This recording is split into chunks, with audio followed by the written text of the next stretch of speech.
Good day, peoples. Good day.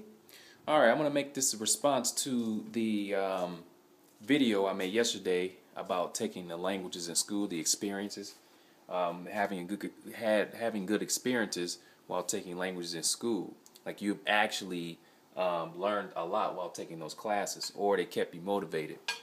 I got some really good responses on that video yesterday. Very, very good. I enjoy reading them, particularly the ones where I can't remember the names, but a couple people talked about how taking the classes actually helped them to stay motivated with the language. I thought that was very interesting. And as I always say, motivation is, when it comes to learning a language or just anything in general, motivation is very, very important. So, so I thought that was very interesting. Now, for me, I had quite a few good experiences while I took when I took some languages at OSU. For example, I took Swahili, Hebrew, and Zulu. I took some other languages, but these languages here are the ones where I had the best experiences. With Zulu, I learned all my Zulu at school. Of course, I did some extra side work. But all my practice was with the teacher because I didn't really know any other native speakers of Zulu. So I took all classes. They only have 4 101 and 104, which is a year. So I took all those classes, and every class was fun to me. Now, the first class, 101, it was a little bit you had to be a little patient because we had like a lot of people in the class who really wasn't trying to really take the language seriously.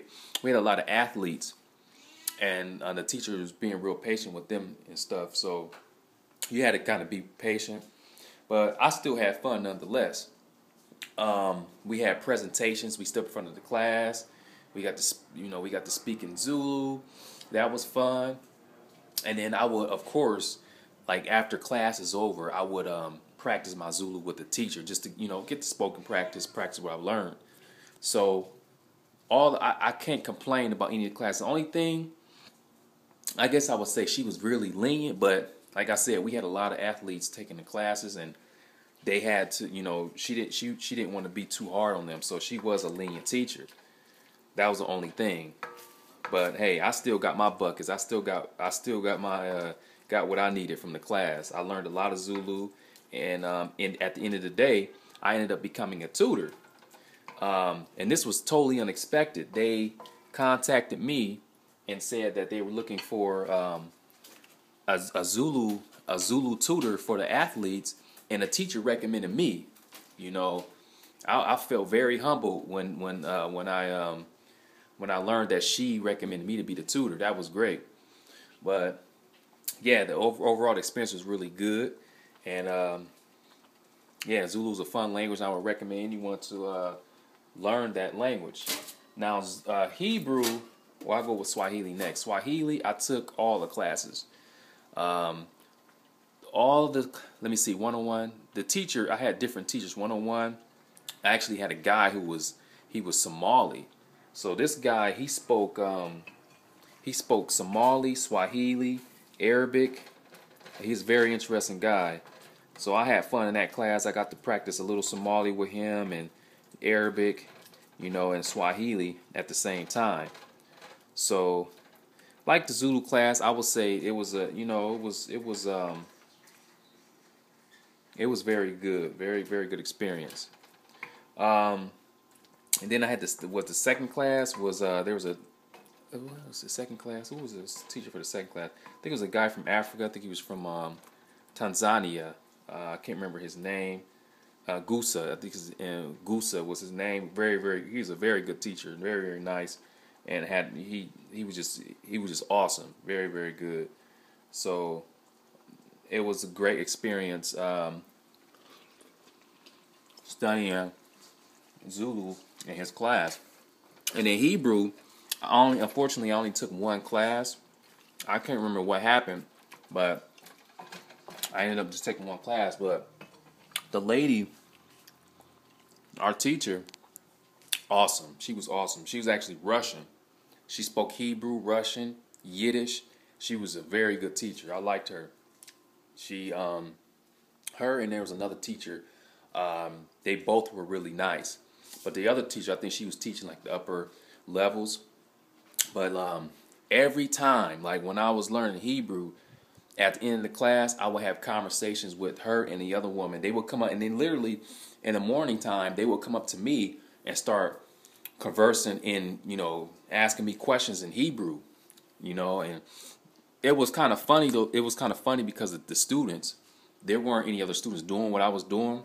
I guess they thought it was strange. No one was trying to practice their language, and everyone would like kind of look at me like I was strange. And then some students would ask me like, "Well, why?" Ask me why I want to learn Hebrew, all that stuff. But they weren't as enthusiastic as I was, for getting to practicing with the language. And this is something that I did every day, even in class.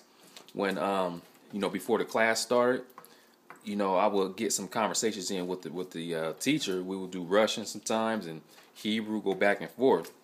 And it was just a wonderful experience. That time went by so fast. So fast. So I wish I could remember her name. I can't remember it. But she was a really, really nice woman. Really nice woman and good teacher. So, yeah. So, I mean, like I said, I know we talked about the bad experiences, how the methods are pretty bad at school. And, it's just not a good idea to take languages in school. But I've had my good experiences. And like one of the commenters said, I think it was German. He said that actually taking classes, kept him motivated, kept him going because he had to get a grade. He said if he would have done it on his own, probably after a few months, he would have given up on a language. So everyone is different, So I try to not be biased against the schools, but it's just, at the end of the day, when you look at it, it's all a business. So no matter how much we complain about the methods that they're using, it won't matter. It's not going to change anything because at the end of the day, it's a business. When they're telling us that we have to take a certain language, that's all business. It's all money, So why would they change their methods and make less money? It doesn't make any sense. But yeah, this is my response. Thanks for all of your replies. I appreciate it.